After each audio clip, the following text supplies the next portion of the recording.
வரவேற்று முதலில் தேசிய கொடி ஏற்றும் நிகழ்வு நடந்ததும் தேசிய கொடியினை இந்த மாவட்டத்தின் தலைவரும் பிரதேச செயலருமாக நானா திருலிங்கநாதன் சார் அவர்களை ஏற்றி வைக்குமாறு அன்புடன்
உறுப்பினர்கள் எல்லோருக்கும் இந்த தருணத்தில் அவர்களுக்கு விழித்துக் கொண்டு இந்த நிகழ்வுக்கு வருகை தந்திருக்கின்ற அனைவரையும் அன்புடன் வரவேற்பதுடன் இன்றைய தினம் பல பிரயத்தனத்தின் மத்தியில இந்த மாவட்ட கிளை அலுவலகத்துக்கு வந்திருக்கின்றோம்.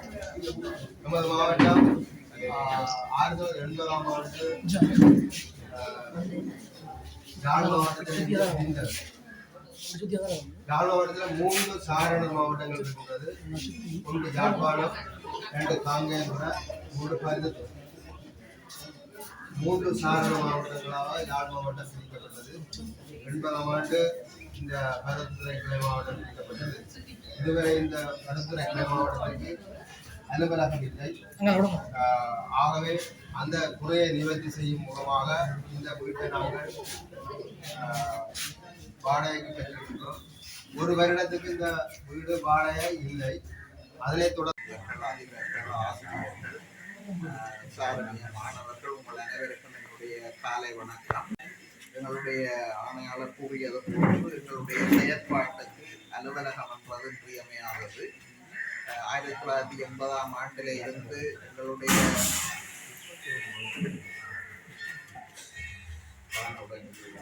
மாவட்டத்தின் தனியான ஒரு பிரிவாக உருவாக்கப்பட்டிருந்த போதிலும் பல்வேறு காரணங்களினால் நாங்கள் உரிய வளங்களோடு செயற்பட முடியாத நிலையிலேயே இருக்கின்றோம்.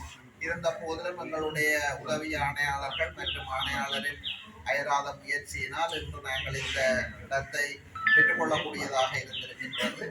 இந்த இடத்திலே இருந்து எங்களுடைய செயற்பாட்டை, சாரணிய செயற்பாட்டை நாங்கள் மேலும் விரிவுபடுத்தக்கூடியதாக இருக்கும். அந்த வகையிலே இதற்கு உழைத்த ஒத்துழைப்பு வழங்கிய அனைவருக்கும் தலைவர் என்ற வகையிலே நான் உண்மையிலேயே நன்றியை தெரிவித்துக் கொள்ள வேண்டும்.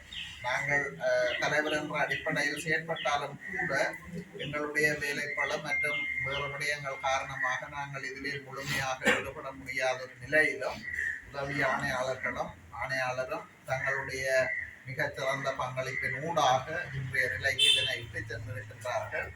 எதிர்காலத்திலே நாங்கள் இன்னும் மாணவர்களுக்குரிய பயிற்சிகளையோ ஏனைய விடயங்களையோ விரிவுபடுத்தி எங்களுடைய சமூகத்துக்கு எங்களுடைய மாணவர்கள் ஒரு சிறந்த சேவையாற்றக்கூடிய நிலையை தோற்றுவிக்க வேண்டும்.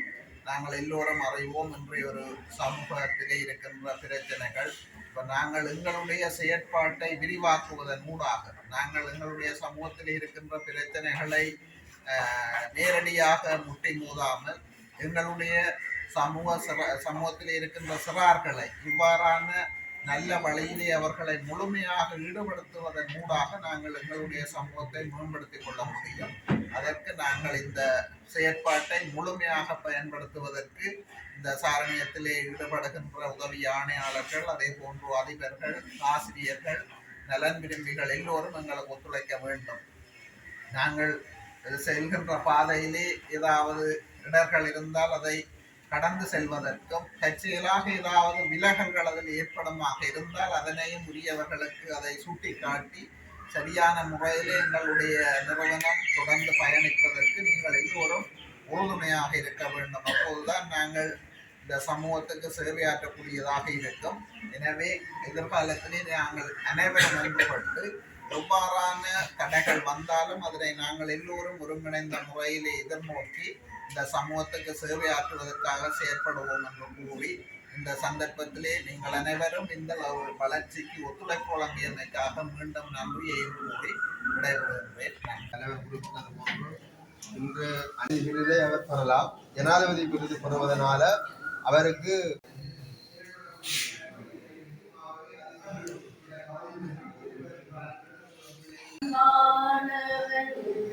சுவர்மணம்